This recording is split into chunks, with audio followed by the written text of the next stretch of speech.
You're alive. So,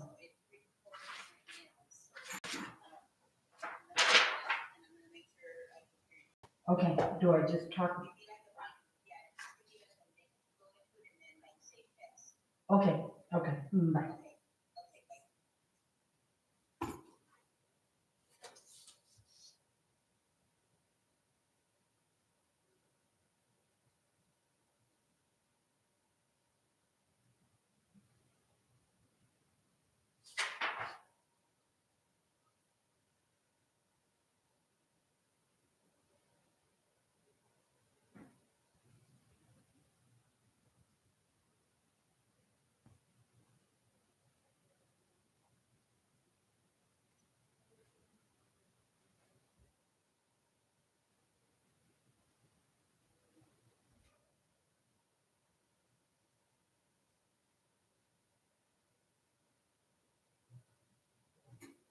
Testing, 1, 2.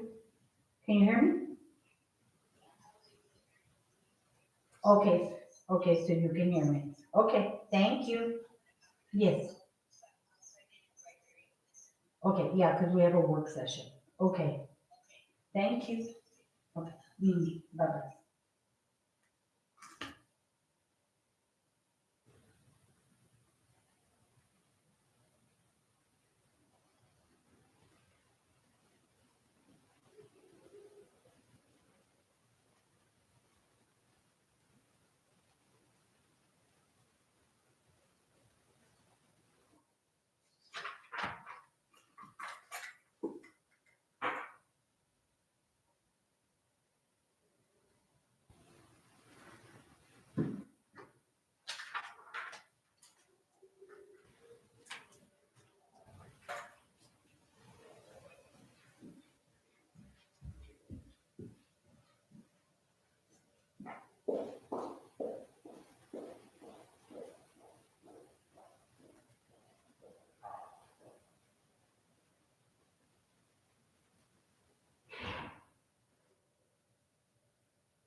But Yeah, is there only it's not. yeah, but they're gonna do something for the wireless thing.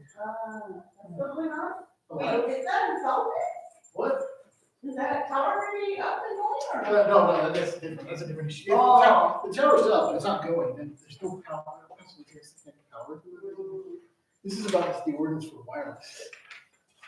So, number of doing that, editing that thing, and so it's gonna keep on doing. So, Well, but. hey, Enjoy, have a good thanks. night, Robert. You too.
Where's my thing?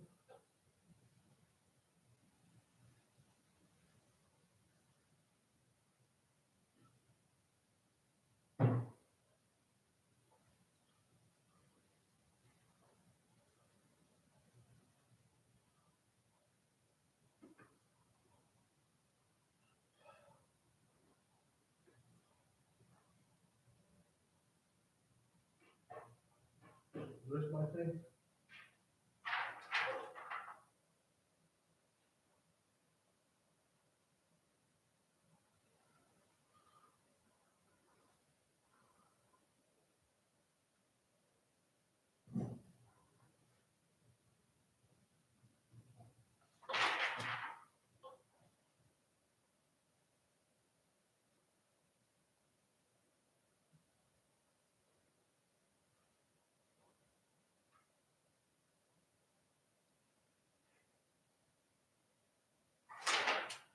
Huh. Oh, this is old. Damn it, I wonder. Let me see. Yeah.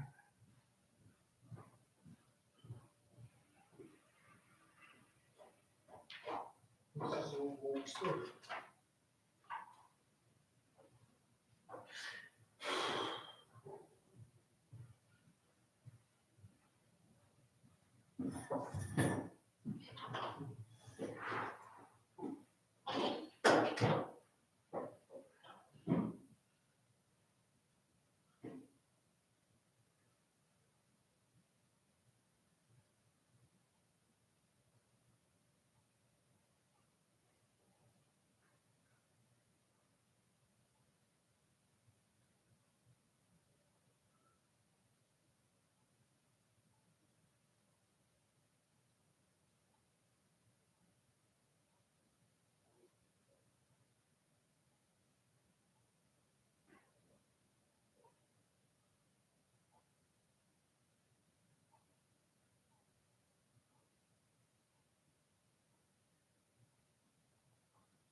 How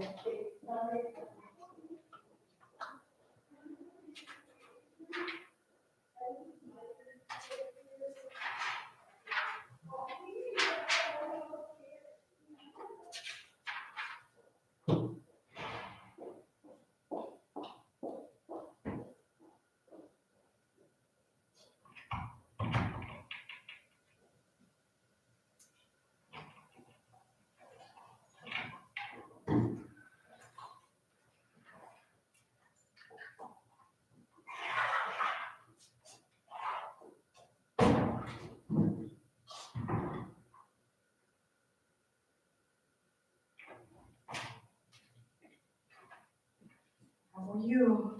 Hello. How are you? I'm all right.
Movement, instruction expansion, control change.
That's old. Oh, is it? Yes, I remember. When I grabbed it myself, I was like, it doesn't make any sense. Take that thing.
So I know this picture.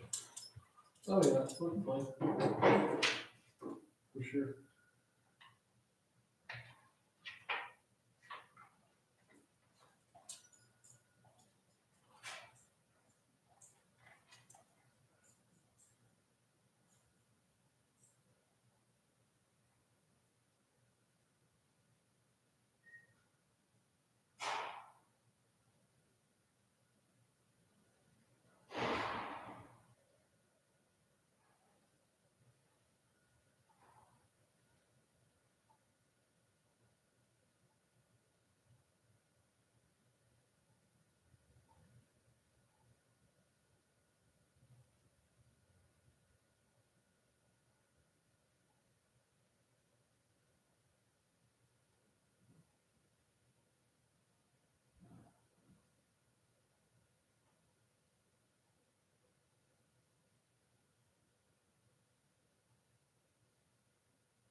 I'm ready to look up to the rear.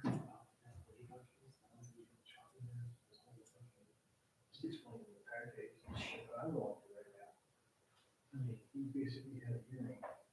He got half of what he wanted, and he got so pissed off at the judge. The judge said, you know what, we'll do an interlocutory appeal, and you go to the court of appeal right now. And all this, and I recuse myself, so I'm not even sure I have an order. Okay. And he, he's trying to hunt Officer Reyes, Deputy Reyes. Like, Yeah, because I said, that- the mayor and Ben, that he's over there at Palacios, Yeah, trying to drum up business. it's sort of, it's really, and of course, he's accusing me of like all kinds of nonsense. And, Oh, nobody's here. No, I looked out. yeah. No, that's fine. Yeah, you're good. I looked out. Yeah, that's good.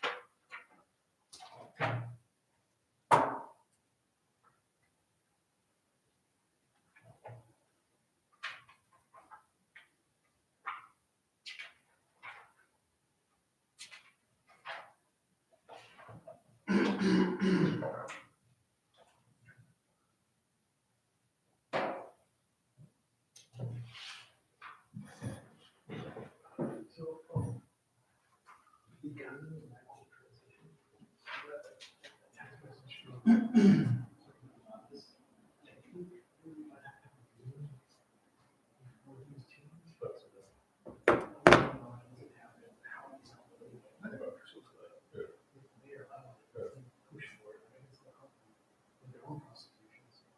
They just can't enter. Yeah, you can enter Rose. Yeah. Yeah, that works. Go over the trauma center strategy, those things like that. Okay. It's, yeah. That works, yeah. All right. And you know, I forgot to text her back. It just happened. I was trying to get something out. So it's really not. No, you're fine.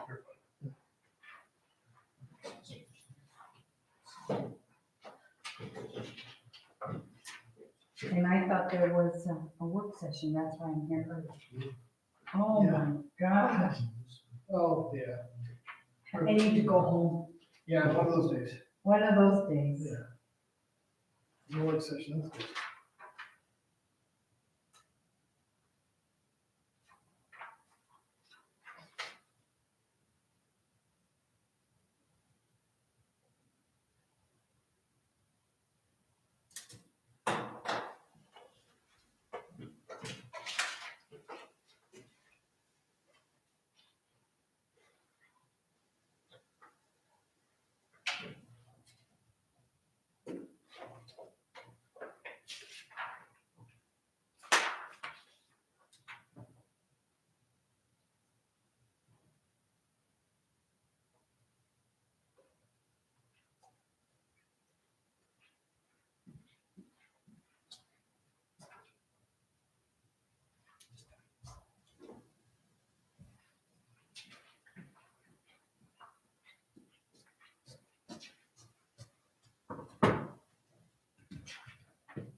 Or, I was gonna mention that it was in the last meeting where, you know, with regarding some tongs over on this. yeah, we've been tracking it down. And I experienced myself, they will not get. Yeah. So, Coach Officer Garcia got two, and we don't think he picked them up. And then today I saw two, but by the time it was they got there, they were gone, so we were. Yeah. I'm very big on that. Yeah, no, we're trying to hunt them down. We know who they are. So. Yeah, okay. Yeah, we're working on it. Hello. Then, Who knows you? Oh, yeah. Yeah, I used, started as an attorney when working with the city. Okay. Started at the city as an attorney, it was years ago. Yeah, because I used to work for the city. EDO and training, I was EDO and training officer. So I worked a lot with for me. Oh, yeah, I'm sure. Cases we were doing. I can imagine. And then, when after I left the city, I went to the university. I was director of institutional equity, doing the same thing. So I started in 2008. Yeah, I left in 2004. Okay. Yeah, I was there for like 6 months and then I was sold to the DA's office. No, and then, when we retired, I hired an opinion. Oh, yeah. So, I know that for me and Rusty were both working with the retail and somewhere else, for a while when they were, yeah, he worked for me. I mean, we Yeah. got reverse roles. That's neat. Yeah, so, but I mentioned that you were, you know, you were Yeah. at our meetings, and he said he. Yeah, that was a small world. Yeah, it's good to see it. Hear about it though. How's it going? Hi, Jared. Say hi to the general for me, okay? All right, well, and he's a general. Yeah, he's a general, so. I remember when they gave him a full bird colonel and then they made him a general. I remember it was a big deal. Yeah, I mean, he was very proud of it. Oh, absolutely.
How you doing? Fine, yourself? Nice to see you. Good, good, you stay? Mhm. Gloria. Remember you. I'll be out, Gloria.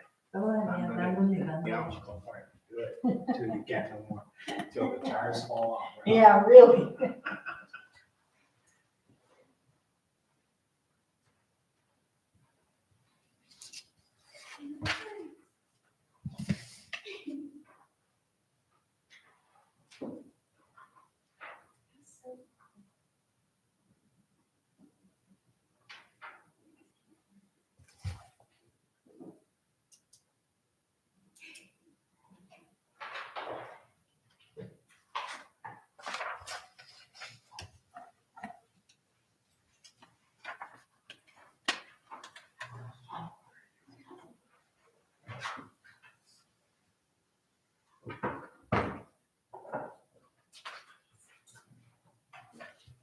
or that. Don't think it's big. Not really. Quick question. I need to make a family trip, but I need it, the vehicles correct. On the enterprise. So I'm gonna call it, it was your experience, but I need an offsetting. I want to do all of them, trash, water, sewer, trash, tax. And I do all of it. Reverse. And he did it manually because he had done a reverse payment, he did it the wrong month, and I had to fix it. But now it's not showing up on my journal fund. So I can do journal entry from the 92, but what's the offsetting account? I don't have to do it. Go ahead. 91. The general fund is what you need it to, right? A transfer. No, it's all enterprise fund. But I need from the 92, 1,092, I need an offsetting account. And I don't know, that's a hard time with the offsetting account. Look at it. You want to look at it? Not really on the phone. Oh, we have to-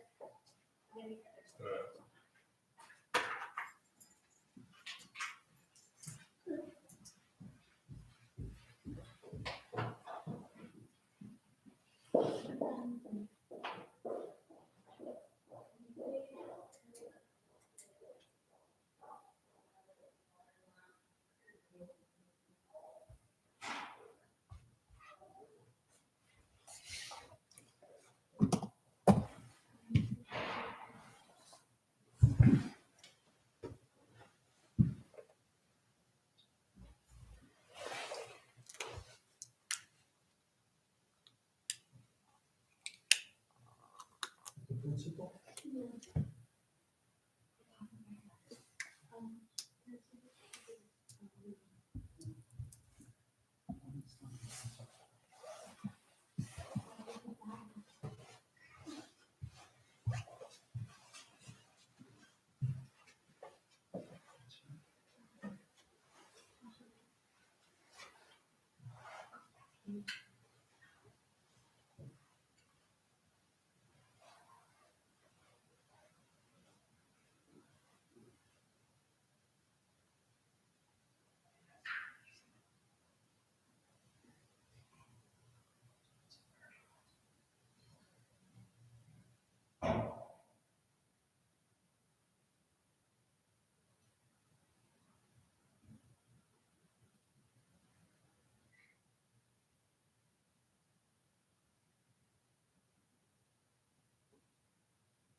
Oh.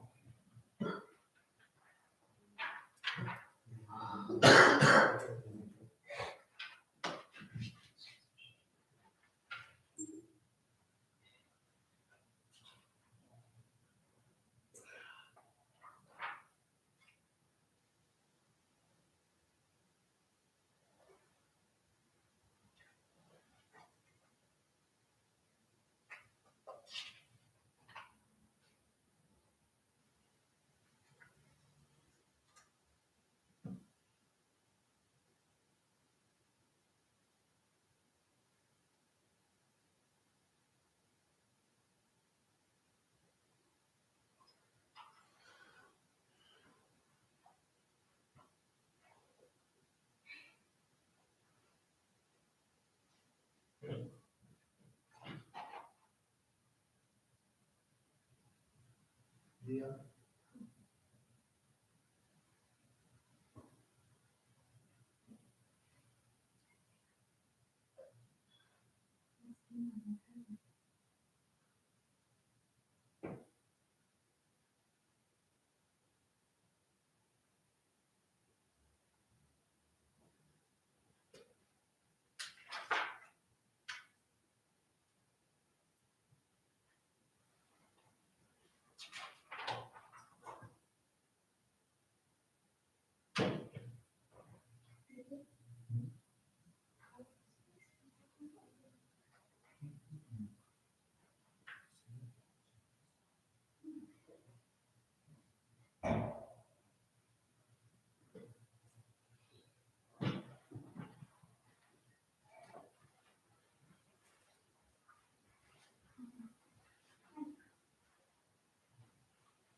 How are we doing?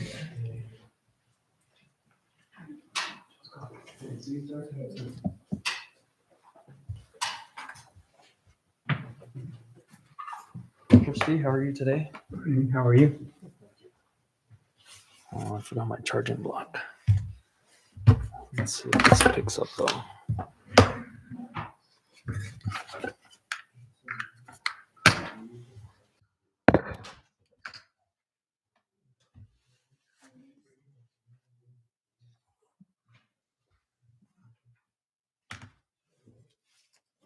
I'll give you one of these as well, Gord.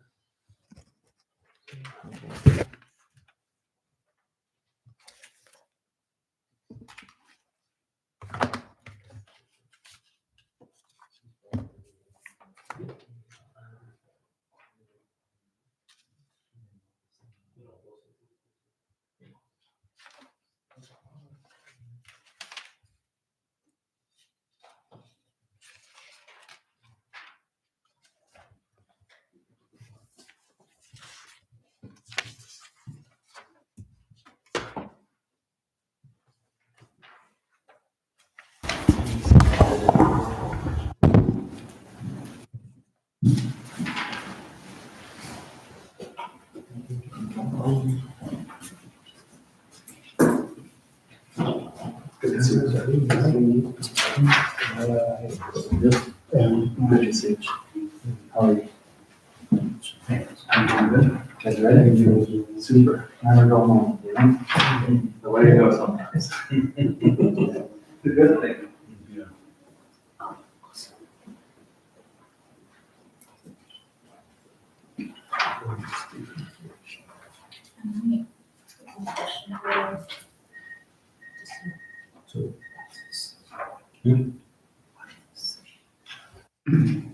Cuando empezaron como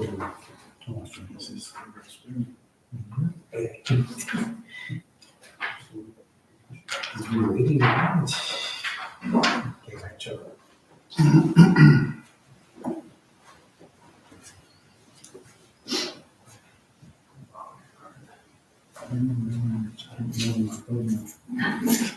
Too many numbers today.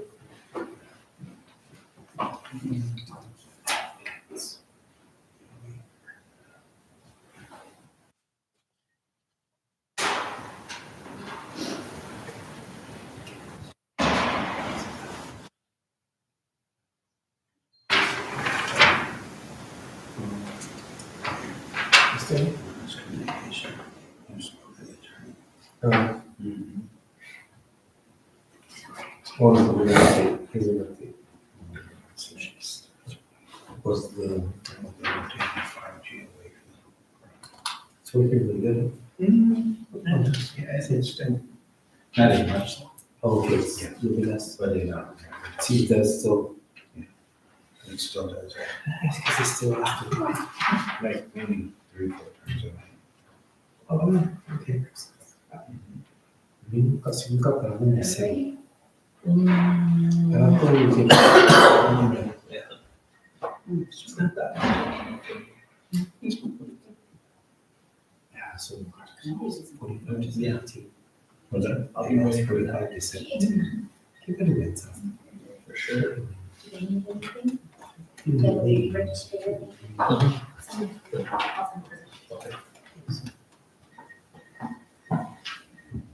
Awesome. It's exciting.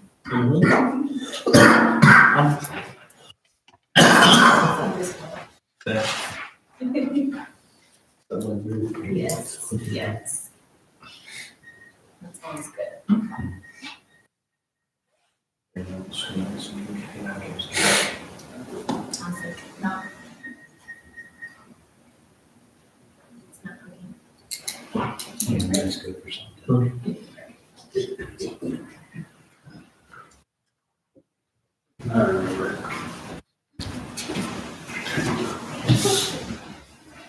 Okay.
So they say.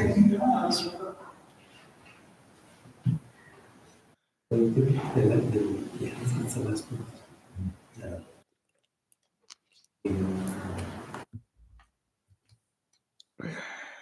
Yeah.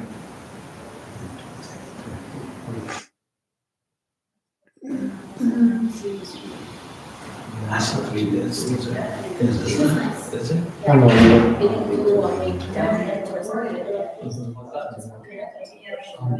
I see. He was telling me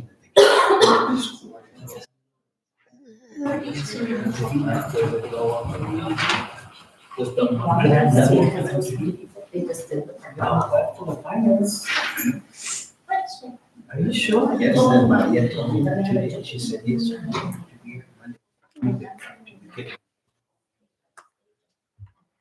Tell them to do something.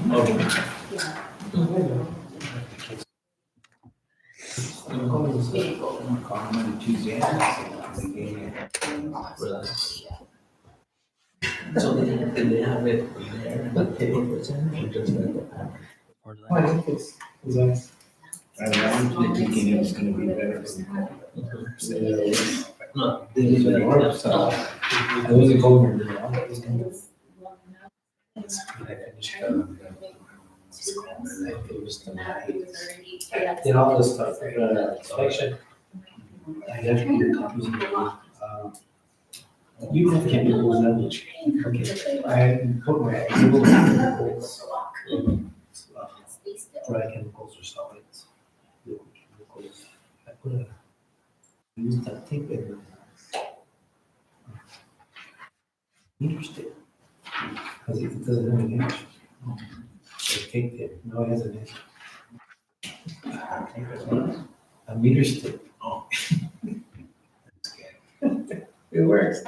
I just didn't pay, I was just, cause from there, that's Pretty fast. it's for the storage. As you said, in the inspection, you want a lens for it to get that. Well, so I put a meter stick. So, I'll say it's temporary until they order what they need to order. I think they have to order it. I think that's like that. I don't know. I'm ready for the next inspection. The fridge has the signs, I put the MSDs, pictures, that's all. That's all. That's all. Yes. I just need to guide the hygiene.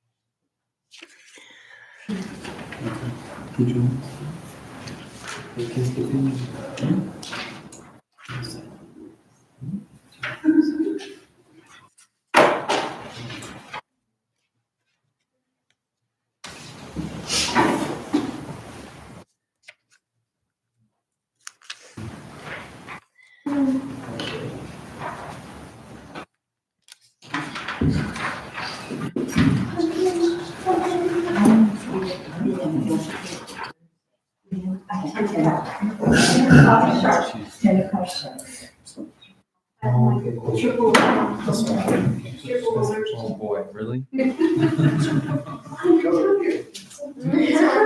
that what happens? You get to sleep in there?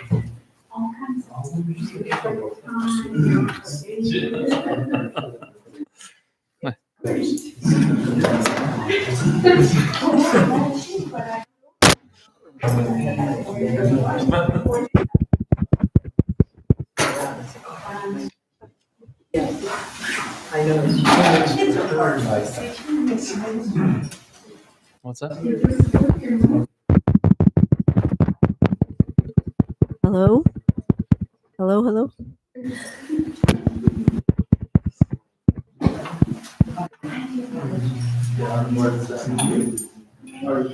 Anyway, for Christmas, you have rice or you can take. Grandkids birthday party, Thanksgiving.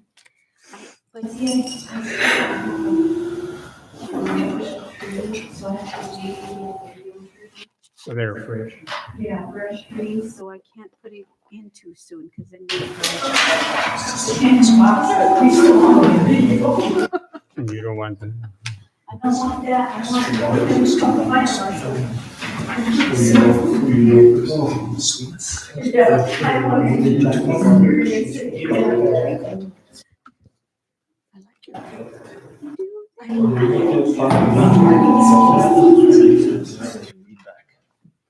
I'm sure that's on the track. Thank you.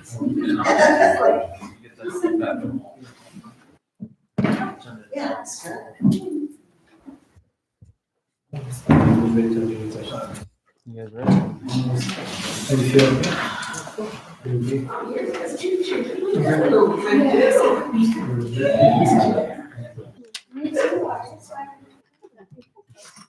I hear it's further than mine. It is precious. So bad. 1 o'clock says.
All right, thank you for joining us this evening. Today is Monday, December 8th, 2025. The time is now 6 o'clock in the evening.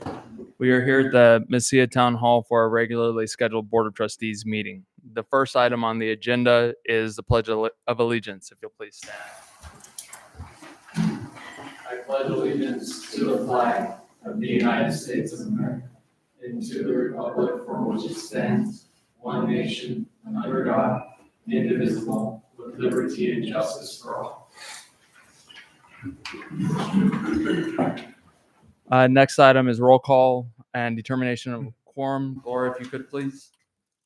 Mayor Hernandez, Present. Mayor Pro Tem Mayor, Present. Trustee Cadena, Present.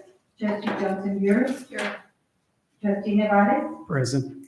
Mayor, we have a quorum. Great. Thank you very much for that, Gloria.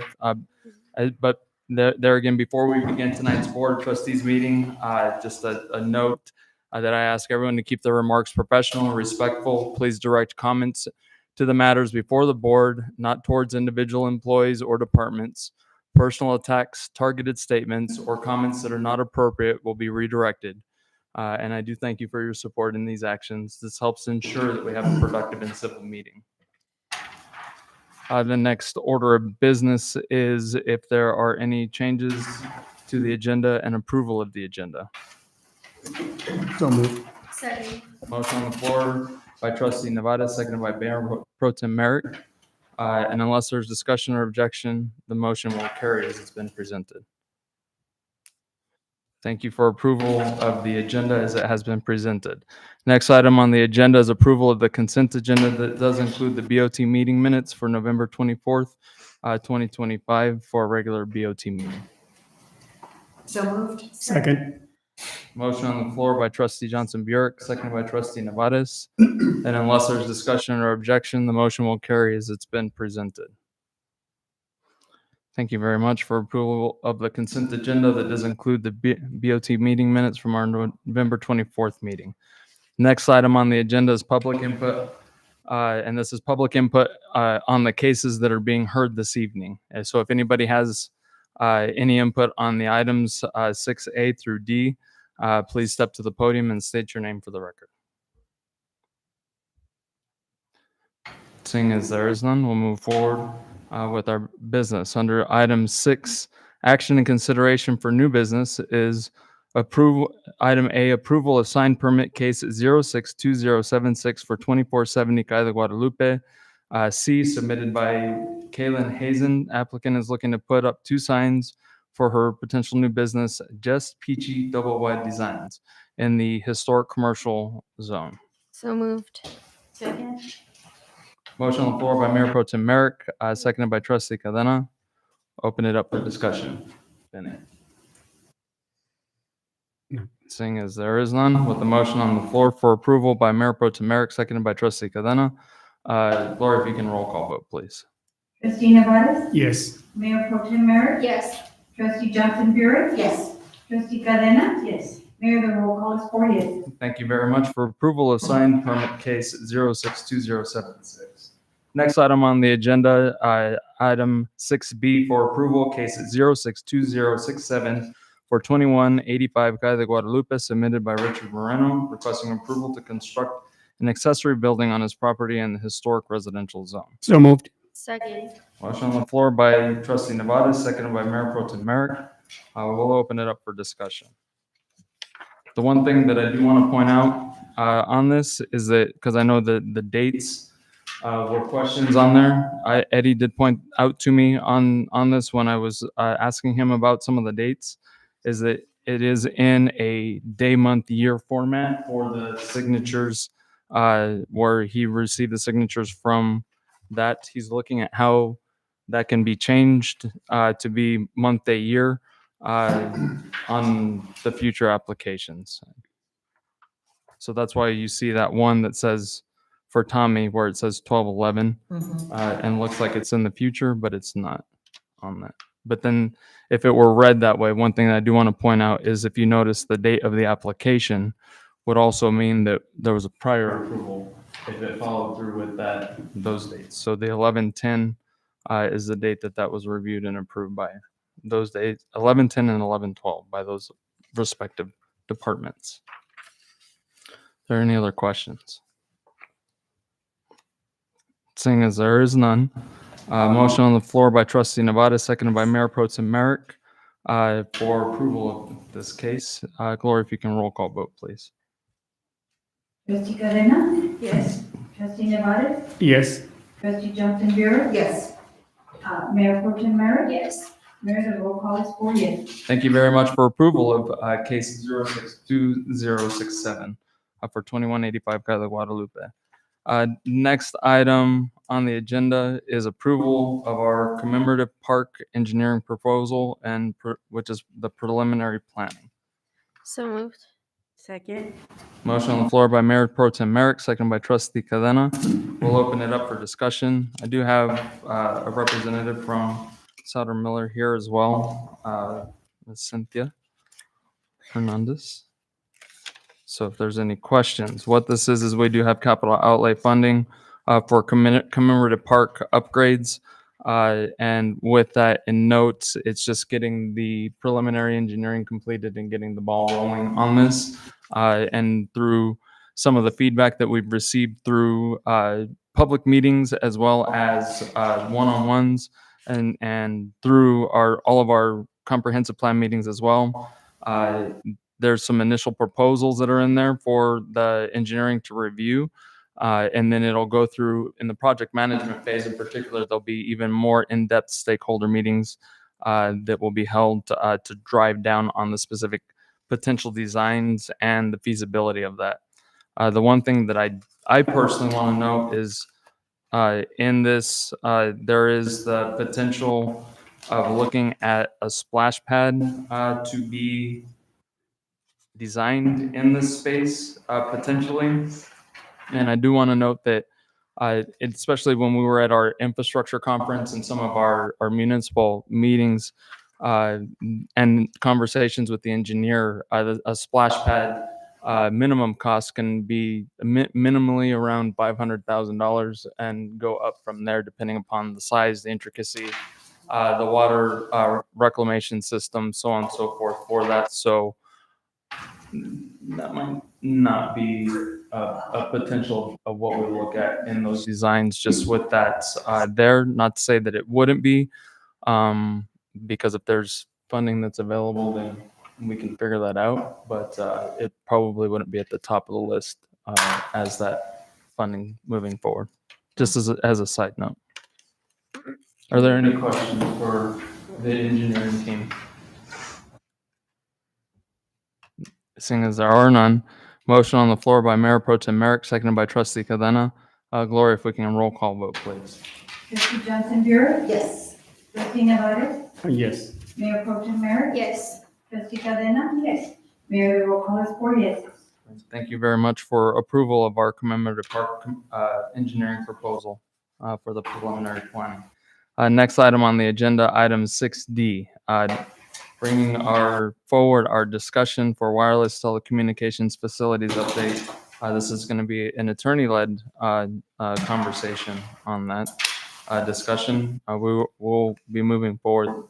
So Mr. Cabello is here to represent, and then I did ask in the board action form to try to provide a little direction from the board. So hopefully there's some questions and notes that we can drive down to as well.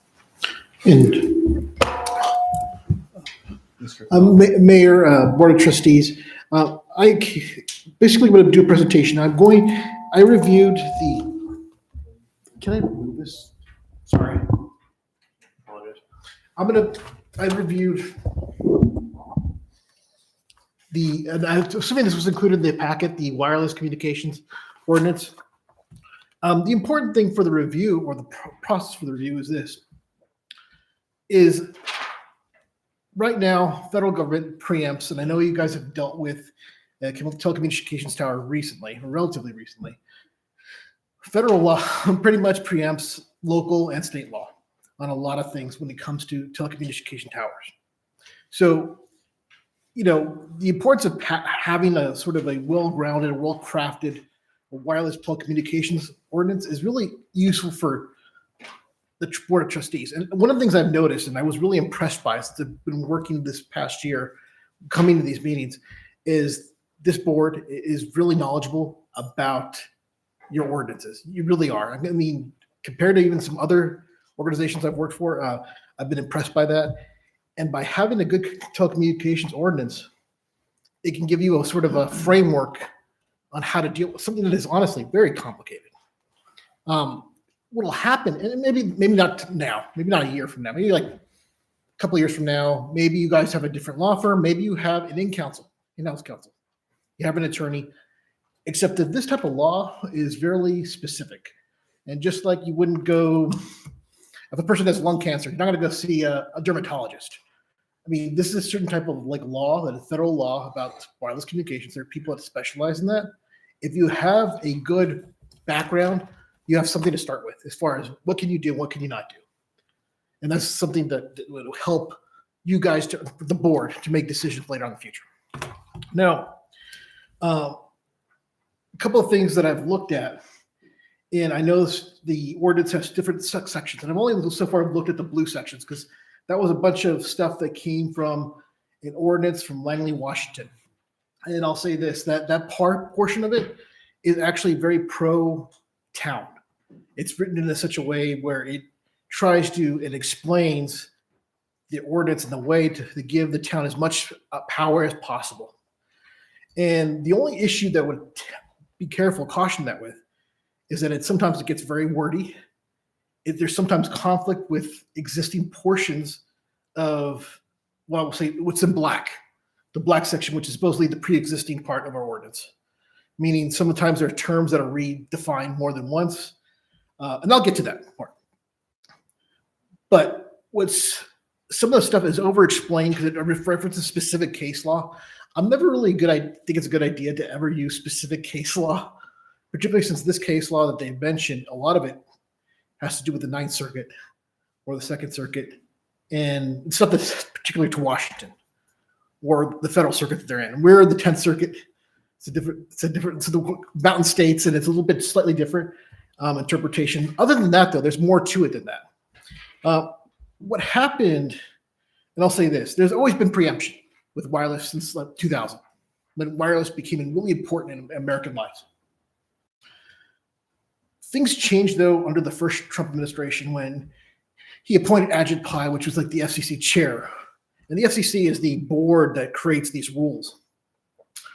Well, when they got together, they passed very pro-business oriented rules. And that in the particular case, when we're just dealing with a particular issue with wireless towers and the local governments, it favored, the businesses, the wireless carriers over the local governments. So there's more preemption. There's a little bit more. It's a little bit stricter on what the governments can do. So there are things like, shot clocks. There's always been shot clocks, but they're a little more stricter. What I mean by shot clocks are this: when application is done by a wireless carrier, there's a certain time period that ticks off, and there's also specific time things that actually make it toll or stop the time clock. But they've also allowed more leeway or breadth, let's say, for the 11th hour, and it's a specific definition for 11th hour. Basically, when an application is incomplete, and sometimes the wireless carrier, because they're dealing with, aesthetic background, local aesthetic issues or other issues that the local government has passed, you'll see on these 72 hours before the expiration of their application deadline, all of a sudden have new parts of their application in, and there's certain things that have to be told at that point and allowed. And so the reason why I'm going through this, again, it's not to make this overcomplicated, it's to make it simplified. Because right now we have sections about heights from different portions that actually have slightly different definitions. You have like 65 feet for some things, and then there's a definition for 75 feet over here. Now, some of that makes sense, like as far as by the law or by SEC rules, like there's things called small cell towers, which are the exact opposite of larger towers. Those are to help connectivity, or, basically they're smaller facilities that help boost signals, just give more capacity. And there's a certain definite limitation for how heights they are in our ordinance. But again, there's some inconsistency because of, like, right before it on the same page, there'll be other heights that need to be, again, they're not consistent with each other. We've got to fix that. So what I'm going to go through is I've looked at the blue sections, the federal sections, as far as the code sections, as far as them making sense and making sure we're up to date with that portion. But I want to go and go through both the black and blue sections. And as far as your red and green sections, which are sections that were made by various people associated with the town of the city, then make sure that the law is consistent. And this is why whenever future board has, you can go ahead and follow it, or end it later because new changes happen, because there are going to be changes. And I don't want to be overly complicated, but the FCC passed a bunch of rules. We follow those rules. It's a board. However, the Supreme Court of the U.S. passed a decision on overturning the Chevron case. The Chevron case is what basically allowed federal courts gave deference to boards that created federal rules. And now the Supreme Court said, you know what, legislature, we're not going to learn to give deference to those rules. Legislature, if you want to pass certain rules, you want certain regulations, you need to legislate. And so there might be some changes. So, I can't predict all those things, obviously, but what I want is to make something more consistent. And with that, I'll open up for questions unless somebody wants me to hit something specific I may have not touched upon.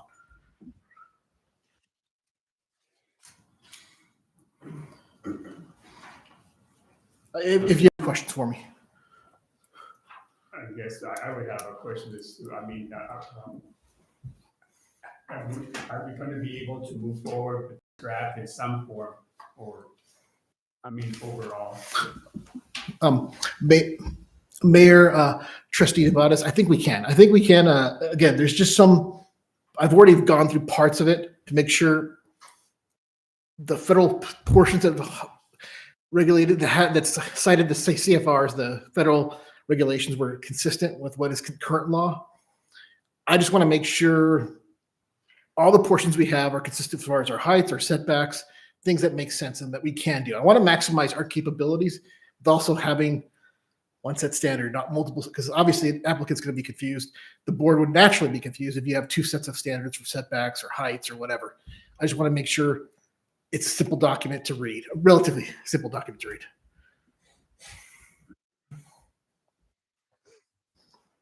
So I know in the last meeting, when we discussed some of this, or it was up for discussion for the ordinance and the agenda, I know that there was some conflicts that I had pointed out in there.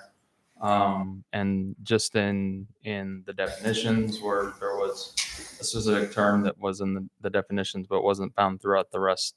Yeah. And then of course, and you brought up height already, which is one of those things where there's multiple heights throughout, so it needs to just be solidified with that. One of the things that I think that I would like to just have your opinion on as well is when we look at the setbacks and the rules around the setbacks that are there, because there's multiple ways that it's represented in here, but one of them is in that setback is to have that view corridor setback with over 600 feet on that. So, but in our ordinance, specifically in the definitions in our own, we don't necessarily have view corridors defined. Just as it has here, view corridors are defined as an area identified either in the comprehensive plan or by federal or state agency as a location of a particular designated scenic or cultural resource. So would we need to define those view corridors before adopting the ordinance, or could it be done simultaneously? How does that work exactly? Mayor, Board of Trustees, so that actually helps me because I actually looked, there were specific view corridors named. I tried looking through what's codified on the town of Macia's like ordinances and looking for other things that maybe indicate, like define these, because they're really specific names for these corridors. I couldn't find them. So what would help is if you have a general definition of a corridor, define that, and then obviously legislatively come up with other view corridors if later, whatever corridors the board wants to come up with or, identify, that's great. But, have a general definition instead of like, because right now we have very specific view corridors, and I don't, unless I'm wrong, and I'm not seeing them, and I'll be honest, I looked, I couldn't find them. But it has the specific view corridors within the draft. Yeah, in this draft right now, and or in the green, in one of those that has the specifics. there's in two different places. There's on page 13, and I think there's on page.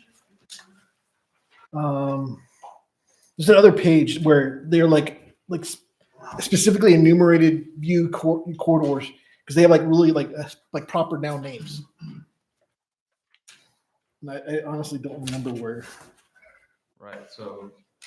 Are to include but not limited to the Butterfield Trail, Yes. the Oregon Mountain, Desert Peaks, National Monument, and Picacho Peak. The other page is page 18. Okay. Okay. Yes, that was the other one that I saw.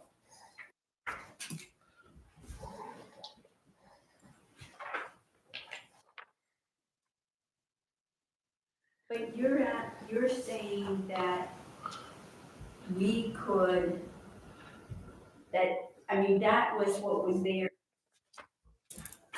as defined, but you're saying we either define it more generally, or we expand on this, or come up with our own people. Because what I'm thinking of is we don't want it in the middle of town. With everything else, we call ourselves historic residential, historic commercial for a reason, right? Yes. And a big old huge cell tower isn't going, that's part of our problem, right? Yes. That's what we're trying to solve with even doing this, is making that less likely to happen, to distort the historicness of the areas, right?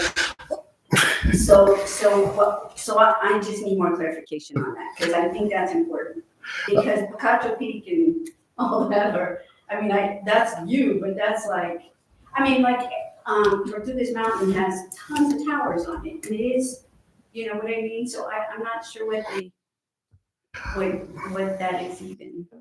So, Mayor, Trustee Cadena, that's actually kind of what I'm talking. If I didn't really explain it right, Okay. you certainly don't want 75 tower in front of the gazebo of the plaza, right? Or, but realistically, what you want is the general definition in the legislation. If you're going to talk about view corridors, Uh-huh. I mean, look, some of the aesthetic issues or setbacks might be subject to view corridors and have a definition for that.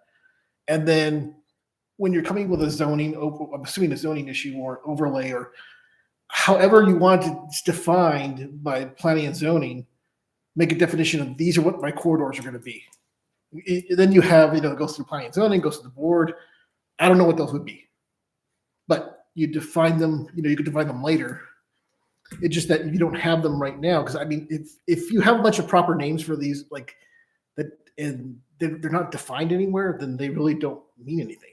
It's so you want, because you want to get through like past whatever process you have by defining it through the legislation, making sure there's a reason for having these types of view corridors.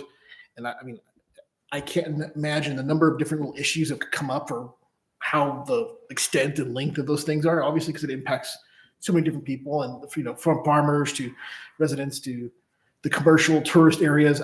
Those are all very different things. And so you got to, how you define those corridors will have a bunch of separate triggering issues that I can't necessarily anticipate per se.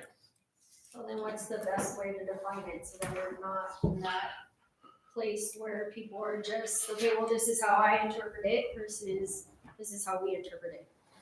Well, so Trustee Merrick, what I would say is you would make a general definition of a view corridor. This is what this means. We essentially want site zone, like be able to have certain sites like angles or certain aspects of being able to view certain parts of the street or area or horizon. There's definitions for it. I haven't thought of the definitions for it, but I'm sure I could craft it. I'm sure I could find, Santa Fe would have similar examples because they have a lot of tourist types of spots. I'm sure I could find something in the Santa Fe's municipal code that would actually fit perfectly for that. But you would define it generally, and then when you have, designated spots through the legislature for whatever corridors you want let's say you have a Butterfield Trail now, you would define that as the length, how that is, because obviously it couldn't go on forever. There would be some sort of limitations, right? So you would have to have an idea as to what extent that means, as far as what can actually impede that, and you obviously have to think about the things that already pre-exist in that space, what already kind of blocks those views. I don't know what exactly, I can't picture in my head what that blocks those views, but you would actually put those types of things in that are already there. There's already like signs out or something I don't think there's billboards in this town, so go ahead. Yes, so we had, let's say, the view from the HR zone, which is historical residential. If we're viewing, if you're standing at any point in the historic zone, is that impeding? Can we do a whole zone, HR zone? Oh, I think you can do like those types of zones, but I would think, again, you'd have to define them very specifically. If we define them, but yeah. I want to say site triangles, but that's not correct. Site triangles are about like angles when you're driving.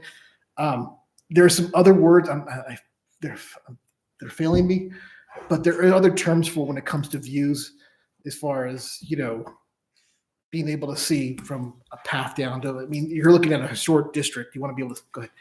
Sorry. Well, and I think when you say view corridor too, and this is what I think of, is when the Verizon case first started, was when they wanted it off of Bouts. And to me, the view corridor, one of the many issues with the placement of the cell phone tower there, and there was a reason it didn't get placed there, but one of them was it was the entryway into Mesilla. So, and then of course it would have stuck out like a sore thumb where they wanted it. And then the discussion moved to the public safety building. But to me, entryways into the town are, my interpretation could be viewed as, no pun intended, as view corridors. And Mayor, Trustee Johnson Burek, I think the way to define each corridor would be differently. But I would think if you want to have something, particularly for like what Bounce was, I agree with you. You don't necessarily want a town like, because this is not El Paso. Mesilla is different. You don't want a tower to sit on the entrance. It's not an industrial place. There's a town in Colorado called Commerce City that's like outside of like Denver, right? It's like south and to the west of Denver. And I mention it because they call it that. It's just a bunch of like places like other people live there, but it's like FedEx, all these like delivery places. It's just a bunch of trucks driving everywhere. It's a different concept. When you drive in, you get the feeling it is industrial, right? You don't necessarily want that. You don't want some sort of just industrial look. That's not what Mesilla is. I get why you wouldn't want that because it's, I understand. And I'm saying, what I'm saying is for every site corridor, you'd have specific definitions of certain types of things.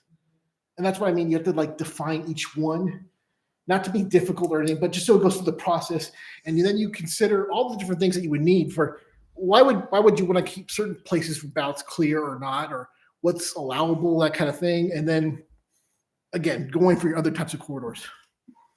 Again, there's specific language for site corridors, and I can't think of the words, and I'm probably going to think about it tonight. But there are specific words. Again, it's not side triangles. It's something else. But like you said, you could research Santa Fe and see Yes. kind of how they use it. I'm assuming they would. Yes, I'm assuming that Santa Fe has it. I was just thinking about it right now. That Santa Fe probably has the language, and we could adopt that or something similar. I mean, I agree with you that when I went through it, the blue, Yeah. I mean, it's very jargon-like. Yeah. And it was difficult for me to get through it, you know what I mean? And there was, I appreciated the definitions just because you have to go back and look at the definition to see. But, like even view corridor,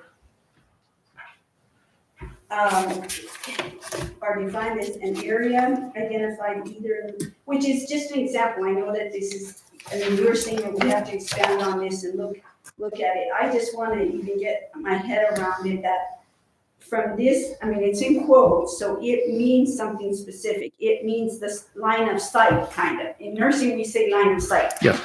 And is that what that means or not really? Or you're saying that there is an official that it's certain dimensions or certain view. That's what I'm. Mayor, Trustee Cavena, there's certain language that tends to be used legislatively.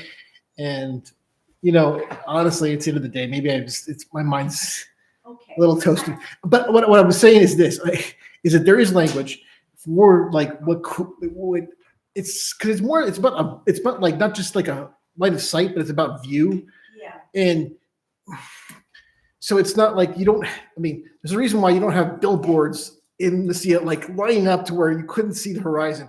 Part of the reason why you moved to the sea, I'm assuming, is the rural atmosphere, the historic atmosphere, and then having that horizon to see, sunsets. And I mean, that's part of the aesthetic and appeal of living in a place like this. Right. Absolutely. We want to keep that, and that is our policy. Yeah. Okay, that is our challenge. Yes. That we need to modernize and we need to follow the FCC laws. Yeah. And if they feel and that's exactly what happened to us. There was a hole, and we had to negotiate through that. And we still had people that were very, very unhappy. Yeah. So the purpose of redoing this is to, even though the FCC the federal law has preemption over us, that we would like to have a better set of, and I think Yes. that's why we're doing this. We just need to do it in such a way that we understand it ourselves. Yeah, and that's all I want to. And I do like, because you do have the guidance here. Yeah. A particular designated scenic or cultural resource or trail system. I mean, Right. it kind of guides us as to.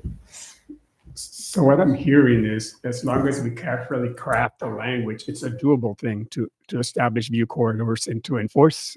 So, Mayor, Trustee Nevadas, as far as the laws right now, we'll say that we have certain limitations. I mean, but those laws right now, we seem to have those. Again, if we fit within certain other parameters with our setbacks that we're allowed to do, and for heights we're allowed to do.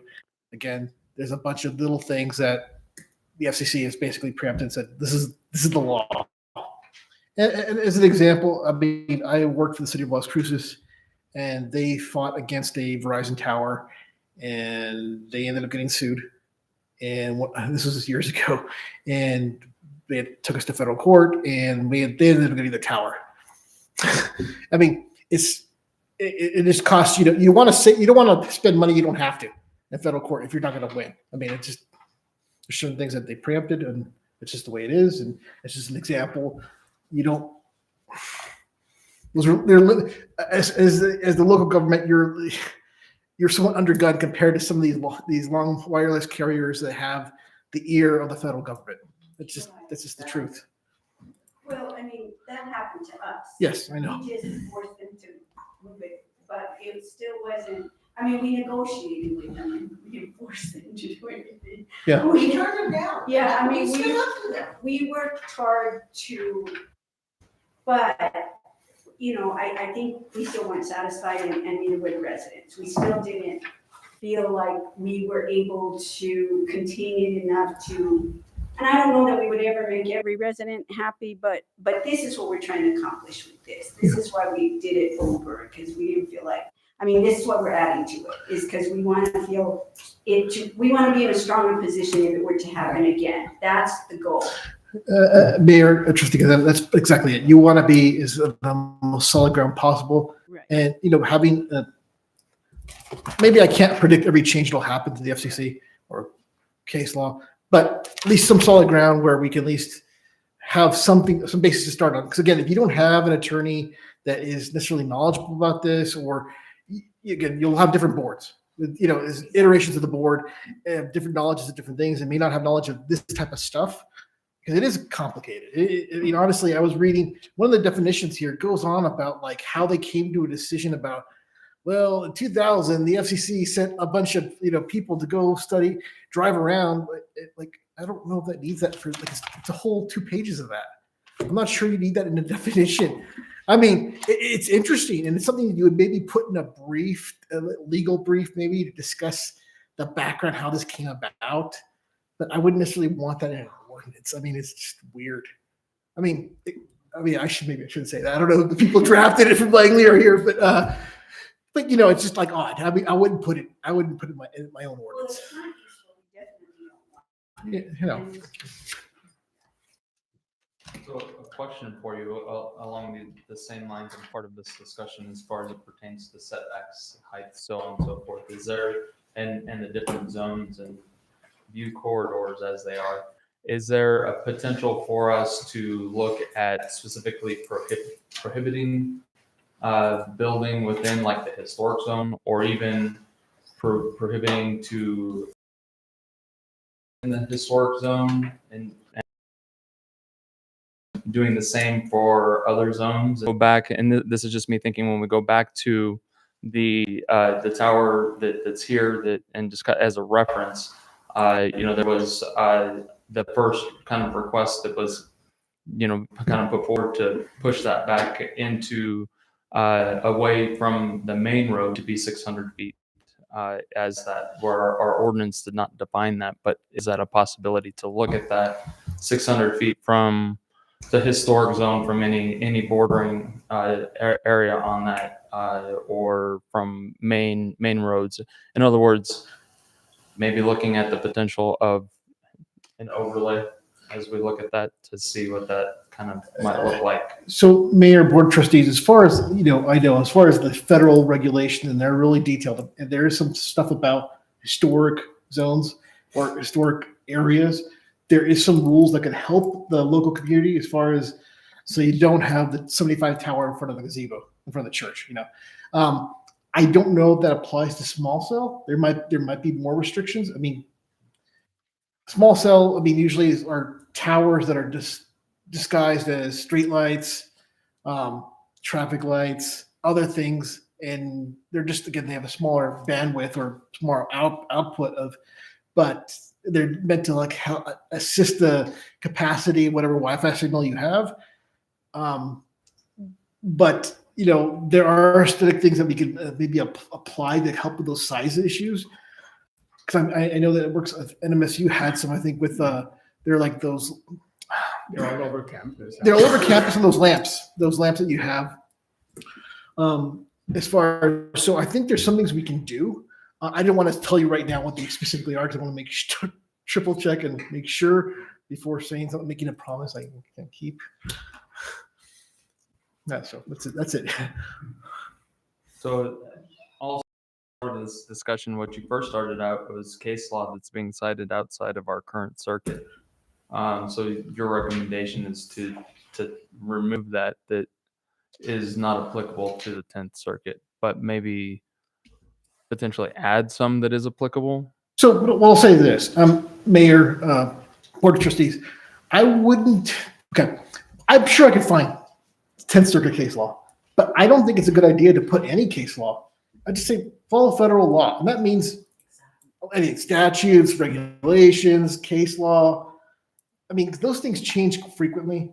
All of a sudden, like, a new case law will come out, and this like doesn't overturn a case, but abrogates certain parts of a case, meaning it sort of mitigates the effectiveness of parts of a case. It all constantly changes.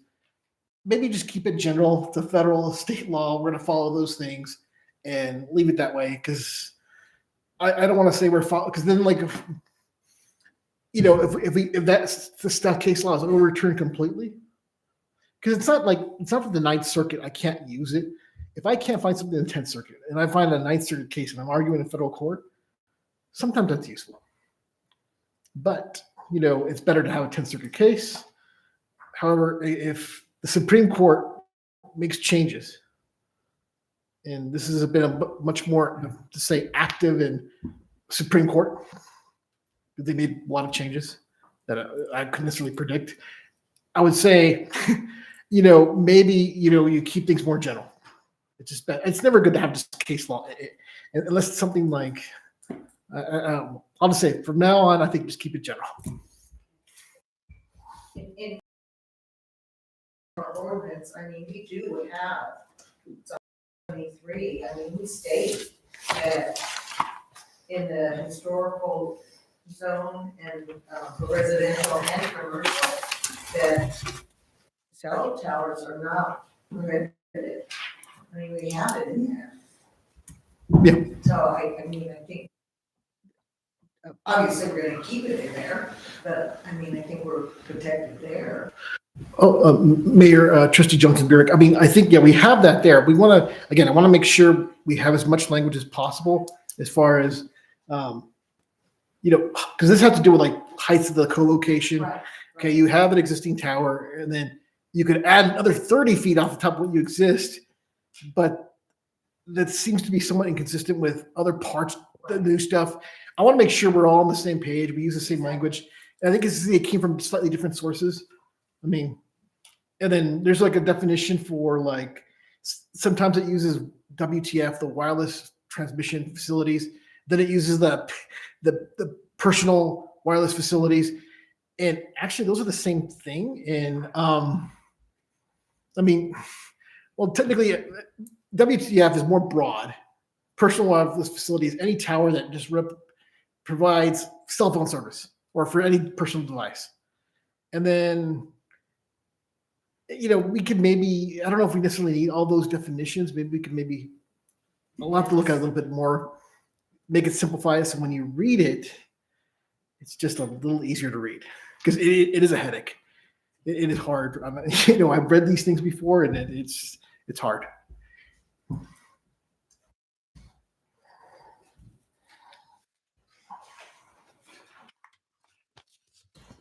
What about the applicability of setting requirements for them to be, as you mentioned, small tower or small transmissions, which would be, I guess you'll do a review on whether they can be expressly prohibited for small cell towers, right? Mayor, Board of Trustees, I'll see what we can't do. I'm going to give us as much, power within our, whatever preemption allows us to do. And then, but can we set the aesthetic requirements as well, regardless of the zone? And ensure that they're guys, is that, or something to look into as well? Sorry. Mayor, board trustees, you can set aesthetic standards. Now, there is some suggestion in language that there's some limits to that. I mean, as far as, could you set so many, I mean, if it becomes, you set so many aesthetic standards, it becomes prohibitive. I mean, and I can't imagine what that would be, but if it got to almost, you'd almost have to make it somewhat, and then whatever that definition of prohibitive would be, they would bring a case with that saying it's prohibitive. And they'd argue that you're basically not allowing me to, because you'd be having me doing, I got to decorate this with like a Mona Lisa or something. I mean, I don't know. Maybe being somewhat ridiculous, but I'm saying that there's something like the aesthetic requirements are too much. That, I mean, the wireless company's going to win. I mean, this is the way the FCC set it up. I'm not trying to be difficult. One of the things I think in going back just to the thought of our last case, and doing that and thinking about the distances and the way that it is in the current ordinance, and written is the 1 foot per 1 foot plus 10%. Is there a way for us to do 3 foot per 1 foot plus 10%, and just to keep it easy language per se, and looking at that? So Mayor, As a potential. board, yeah, potentially I'm going to look at that to see, make sure we have, again, that's one of the things I'm looking at as far as can we actually do that with the existing current state of law. Thank you.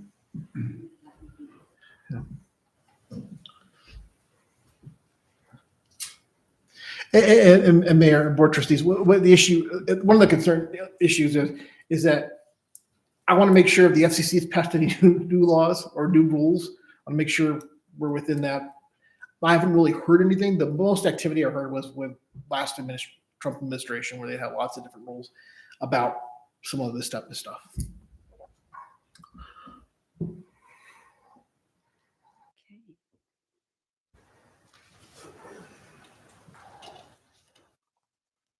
I think that's the biggest concern is, looking through and finding or helping to determine areas where there's overlapping, contradicting, where there's the potential where we might be limiting too much that it wouldn't allow, and therefore it would be shut down. Because that's one of my biggest concerns is that we create it to be too much, and then it goes to court, and then the federal court says you're stuck with it wherever I want you to put it. Mayor, board trustees, you definitely don't want that. You don't want to have to spend legal fees on a fight you can't necessarily win.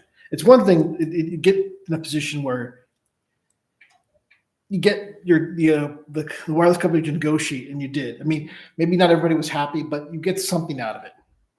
You get something for the community. I mean, that's a lot. And sometimes there's a lot of places in the country that put up a fight and didn't win at anything. So.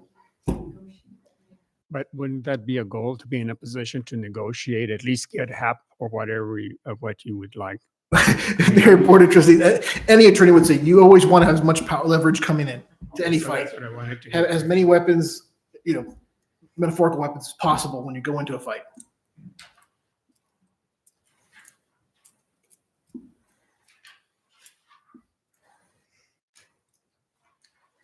Are there other areas that you think in your review so far that we need to, or that we can help answer questions, or have further review discussion to just help with moving forward with this?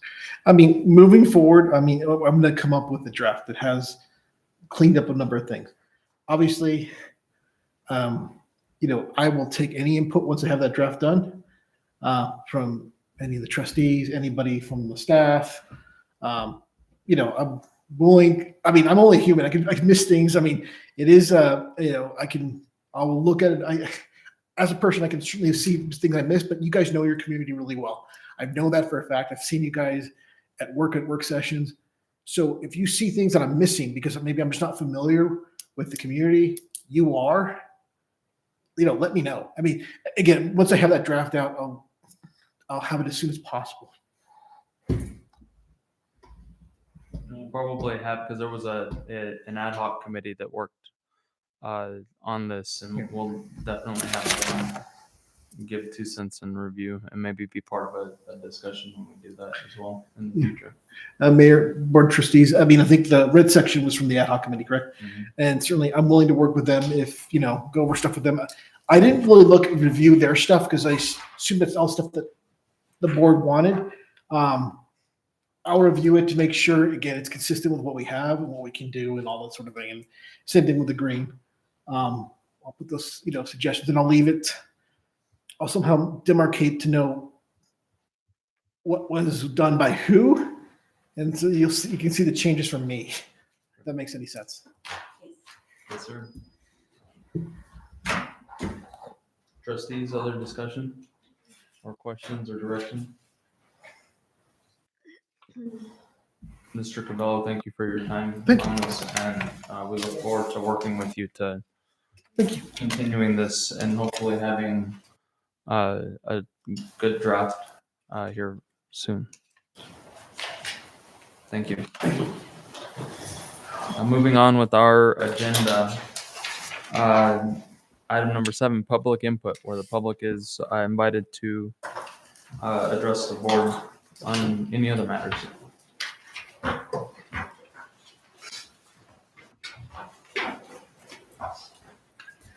Just state your name for the record. Dasha Bausheva. I'm very excited and very grateful to the trustees, Mayor Hernandez, Trustee Navarez, for taking leadership on this issue. It's, as you know, it's so important to us residents. And I wanted to, and I also appreciate hearing the attorney. I wanted to go over a few things. As I went literally door to door through town, it was an anomaly that somebody was in favor of a cell tower within the town of Mesilla. It is, I believe I can confidently say that it's the will of the residents that we not have another case happen as what happened last time, which was a result of actions of the past administration, as I understand it. I wanted to say that the blue copy that you spoke about, sorry, what's your name? Sorry, Robert. Okay, thank you. Was done by Andrew Campanelli, who is one of the leading attorneys in the country in terms of representing small towns against large predatory companies like Verizon. And the blue copy is actually from the year 2023. So that's post the new Trump legislation that happened in the last administration. And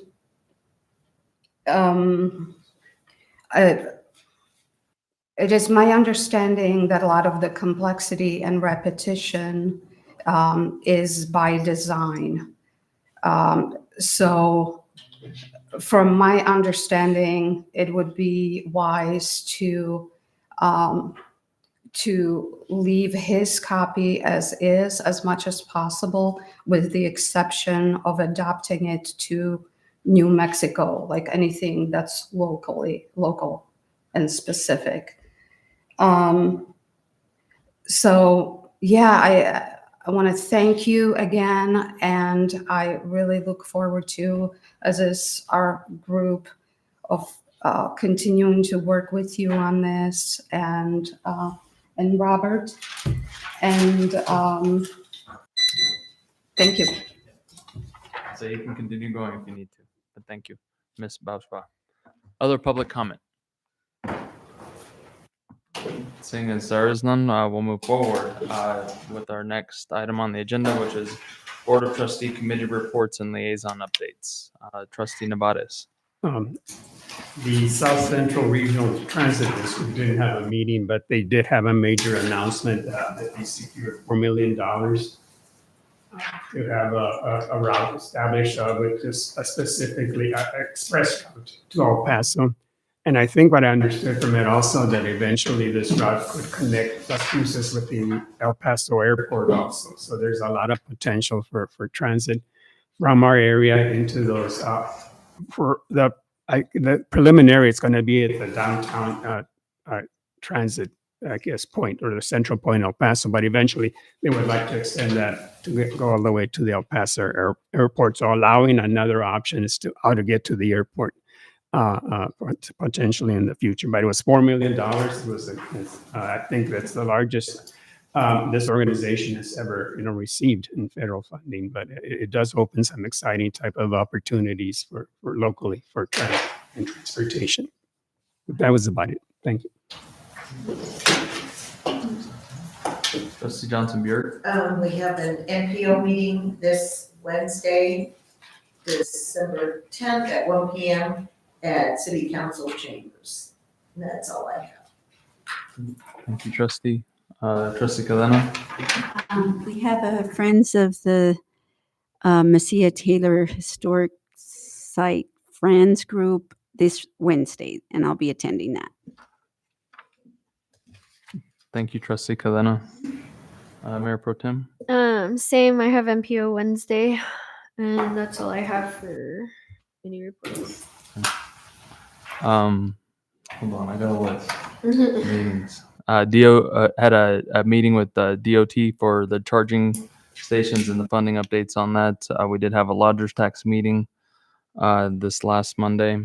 We did not get to have the public arts ad hoc meeting, but I am sending an email out later today or tomorrow to get a little bit more review from them on some other things. We did have our Colonias emergency funding application meeting to which we were awarded one of 7 entities that was awarded our Colonias emergency funding. So we should be seeing that grant agreement coming through soon. Today I had the Water Trust Board readiness application webinar to move forward our other projects. So we'll take off the water well since that was funded. And move forward with our other project for the fire hydrant replacement program. So that application is open right now, and we'll be closing in January to fully get that submitted and then be a part of session. Funding would not be notified if we do get that until April, and then it would not be fully awarded until June of next year. We do have an audit exit interview meeting this coming Wednesday to do that. I do have a meeting with Sauter Miller and Associates for our upcoming projects. Our SCOG meeting, or South Central Council of Governments meeting that was supposed to be this Friday was canceled on that note. Those are all, and with MPO this Wednesday, I will actually not be in attendance for MPO, and I did let Andrew know that because we do have Santa on the Plaza with the elementary school, so I'll be with the kids that day in particular. And with that, we'll move on to Board of Trustee and staff comments. Marshall's Department. Good evening, Mayor and trustees. Not much to report. Christmas tree lighting went good on our end, no issues. Great turnout, big crowd. And then Saturday was a pretty busy day. I had 4 people working the 5K here in town and 4 people doing the Toys for Tots run. Both events went smoothly, great turnouts. At the Toys for Tots, the 5K was a new group and there wasn't many, so hopefully that one builds. Danny had another week-long training that included departments and agencies from New Mexico and Texas. That one went good. Where else? We've been hitting the traffic concern areas. I've sat on Paisano, I've sat on Norte. I know Lieutenant Diaz and then Deputy Nanez has been out there. I've been trying to do 2 to 2.5 hours at the beginning of my shift cruising around. I hope people see me because I wave at a lot of people. I don't know if they live there or not. But we're out there, we're showing face. As for the dogs, I saw 2 when I was patrolling, and by the time I turned around, they were worse than people I'm looking for to arrest. They were gone. But Jose was out there, so we're trying to track those ones down. And then that's about it. We'll be at Santa Ana Plaza next Wednesday, and then my guys will be out at the Christmas Eve celebration on the plaza. So stand for any questions, concerns. Any questions, trustees? Thank you, sir. Thank you. Fire chief is not here right now. Actually, I think he's out on vacation now I think about it, sorry. But I do want to say that when I met with him, another note is that he did tell me that they have now reached 1,000 calls, or topped 1,000 calls for the year, where yearly in the past we typically had 300 to 400 calls. So it's quite a bit more of an increase in that. The team is working hard on that. Part of that, in speaking with him, is because of one of the south fire stations being closed by the county right now for further training. So it's the Mesilla Fire Department and paramedics, as well as NMSU, picking up some of that extra while that department is getting their training. I was told by a commissioner that we should be having that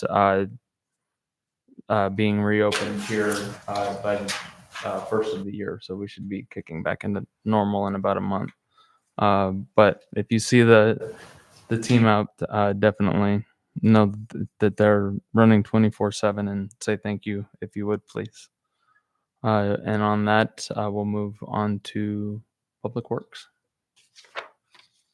Dun, dun, dun, dun. Who does have a report in the packet? Which one do you want? This one? Mayor, Board of Trustees. I'm not really too sure what the mayor's gonna pull up first, so obviously that's gonna be the Calle del Norte, Phase 3 there. We do got a little bit of photos there, like us, reported in the report that the big cement tube is in there.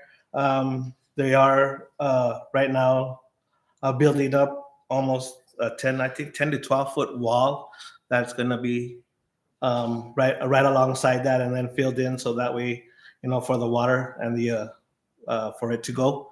So that's what we see there, and it's coming along as we go. And then I guess we're going to move on to the university. I have my deal right here.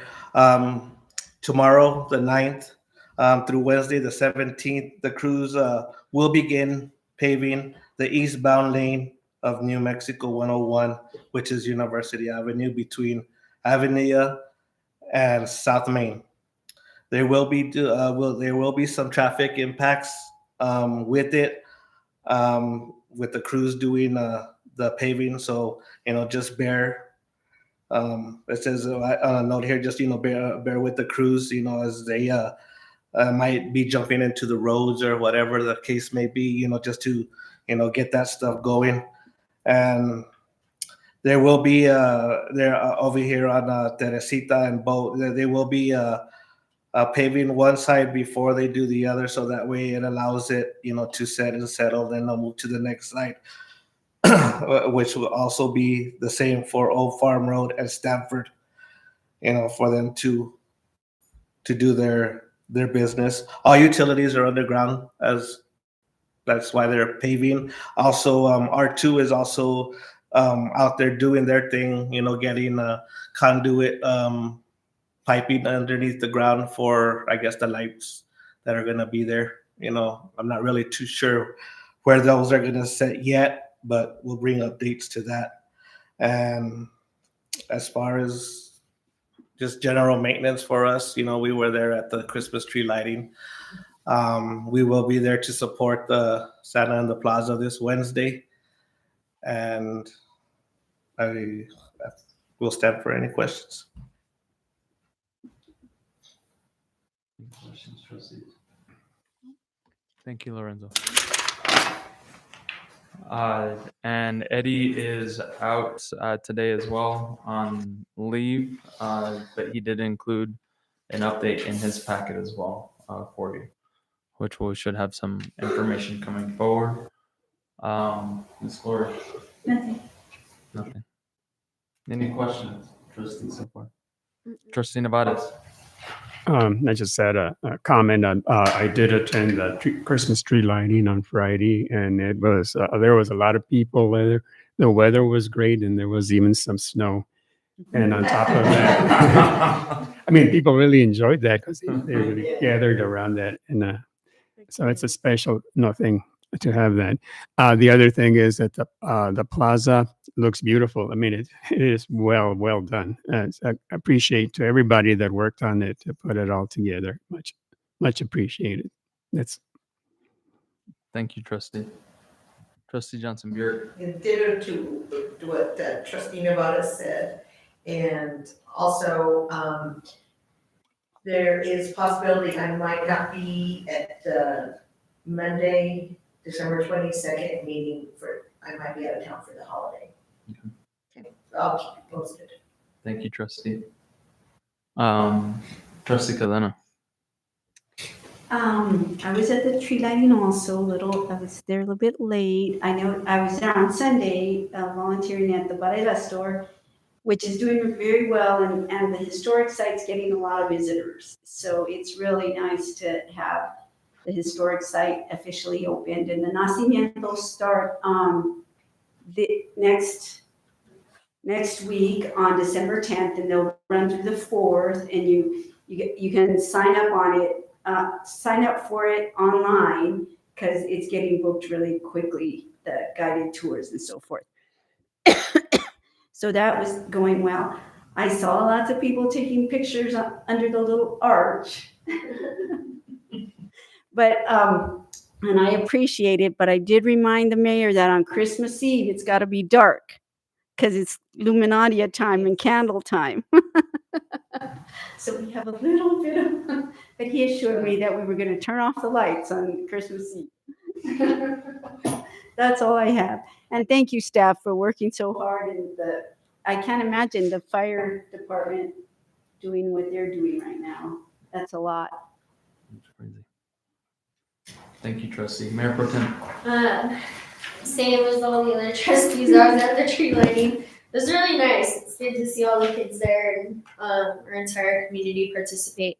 The only thing I have about that was I don't know if we have to close down certain streets because we had a ton of people walking and cars were kind of getting stuck, and I didn't want anyone to get hit, especially by like La Costa where they're taking pictures where Billy the Kid is at. And I think they should continue that, but I think we kind of got to figure that out because there was a ton of people crossing and it's just kind of not safe. Other than that, I don't have anything else. Thank you, trustee or Mayor Pro Tem. I want to just know that because trustee Nevadas dodged me because I saw everybody else. So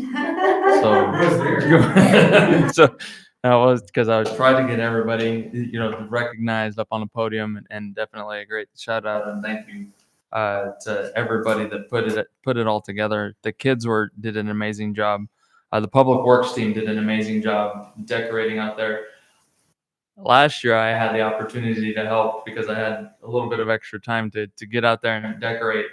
But this year, my schedule did not quite permit for that. But the public works team, by all means, came out in full force and decorated there. So, and we should be getting the other park here on the corner of Veterans Park should be hopefully back up. We're waiting for the state to approve their side there so that we can get El Paso Electric to get that meter back on. So we're just waiting on CID to come in and do their deal. and tag it so that we get that. And once we get that, then we'll have more Christmas lights going in that area that I'll help get out on those, that for sure, right, Lorenzo? You can hold me to that, okay? But we also have another company that will be coming out to help out with repairs for that park, and Lorenzo's scheduling that too. So I wanted to note that. With projects, I did include, as I told you I would, our current projects listing, and it's a decent sized list that we have going. Some of them are still pending, and with dates of start dates to be determined, especially those that are DOT projects, because some of those won't be happening until next year or potentially the next fiscal year. But I have been told that especially those last two in particular, with the Hawk crosswalk system, as well as the north of repaving, that would be within this either this upcoming calendar year or the next fiscal year. So we should be seeing that coming soon. But everything else, for the most part, is our project that we've gone after or received funding for. And some of them we're just waiting on the agreements to be done and getting going, which Brianna's working on, as well as our engineering team from both Sauter Miller and Moles and Corbin helping out with that. So just updates on that. The backside of that has our projects that were completed last year and noted on that that we closed out last year.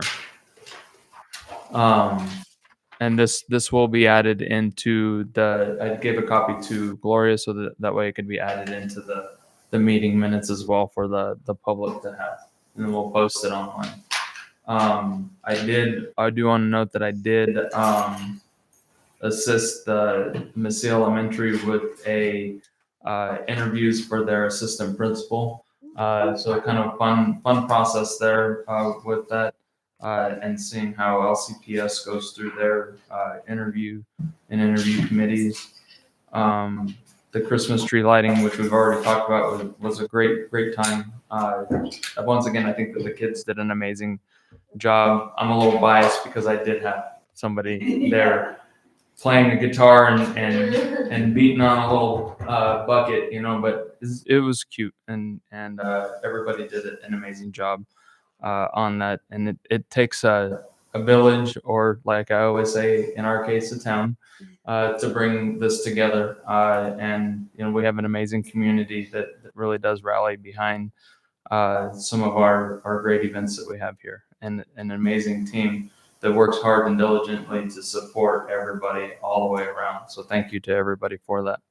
With that in mind, I do want to also note that there is a swearing in ceremony that is being held with the county. If you have not received notification on that, for the 22nd. I don't know the time specifically though. Did they give you a time? Yeah. So if you want to be sworn in at the county, that's there. Otherwise, you can always work that out otherwise with a judge of your choice. So, all right. So, and I'll reach out to the trustee elect and let her know that as well. With that in mind,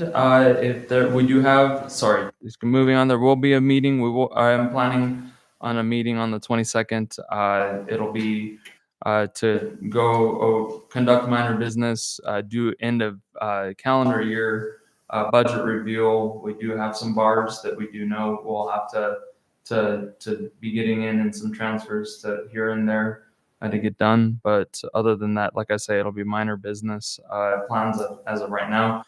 Maybe potentially a review and looking at the wireless ordinance in more depth, and a solid draft that maybe even for potential approval at that. So depending on where we're at and what that looks like. So just a heads up on that. And if there is no objection, the time is now 7:12, and I will call this meeting as adjourned. Thank you very much for coming this evening.